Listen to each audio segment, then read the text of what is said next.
Did you know that just a few years after winning its independence, the United States was forced into its very first overseas war? And it wasn't against a European empire, but against a shadowy coalition of pirates and privateers. This is the story of America's forgotten war, a conflict that shaped its navy, its foreign policy, and even its national anthem.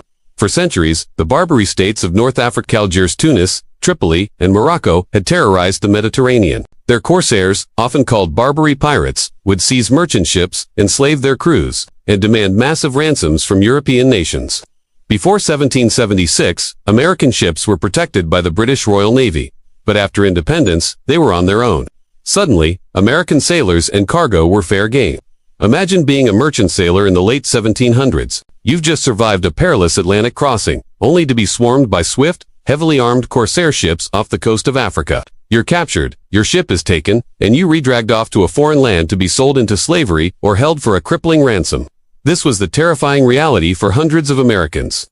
Initially, the young U.S. government, with no real navy to speak of, tried the European approach. Paying tribute, they signed treaties and paid millions of dollars in protection money to the Barbary rulers. In fact, in the 1790s, these payments accounted for nearly 20% of the entire U.S. federal budget.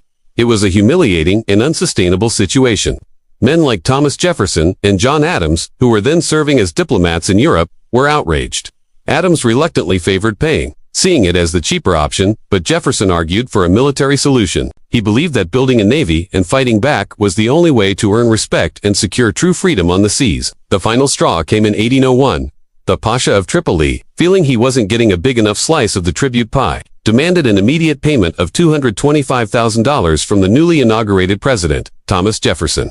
When the U.S. refused, the Pasha chopped down the flagpole at the American consulate, a symbolic declaration of war. Jefferson, who had long advocated for a stronger response, now had his chance.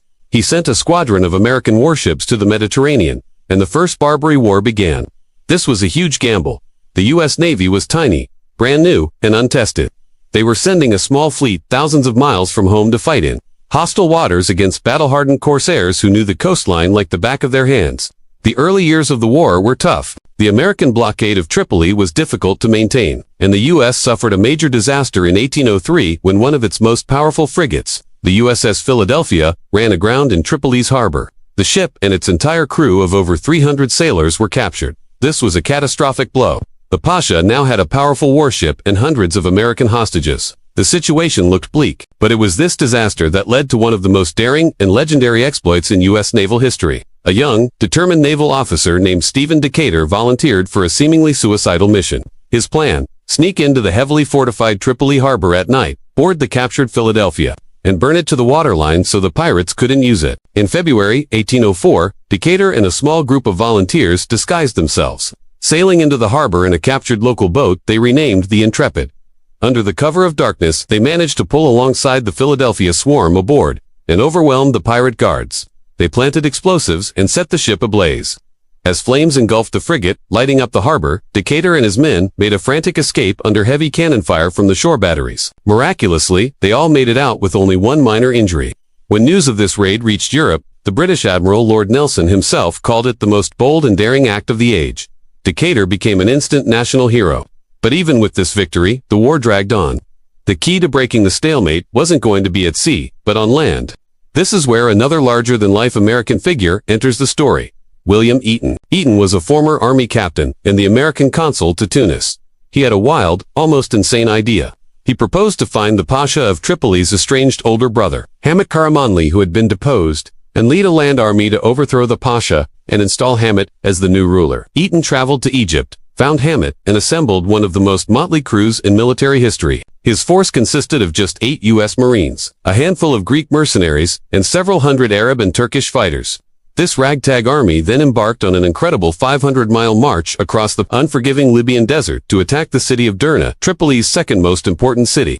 The journey was an odyssey of hardship. They faced scorching heat, sandstorms, dwindling supplies, and near mutiny from the mercenaries who constantly demanded more money. But Eaton, through sheer force of will, held the expedition together. After a brutal 50-day trek, they finally reached the outskirts of Derna, with the support of American warships bombarding the city from the sea. Eaton and his tiny force of Marines led the charge. In a fierce 2-hour battle, they captured the city's fortifications. This was a stunning victory. It marked the first time the American flag was ever raised in victory on foreign soil. The phrase "to the shores of Tripoli," famously enshrined in the Marines' hymn, comes directly from this incredible battle. The capture of Derna terrified the Pasha of Tripoli. Fearing that Eaton's army would now march on his capital, he quickly sued for peace.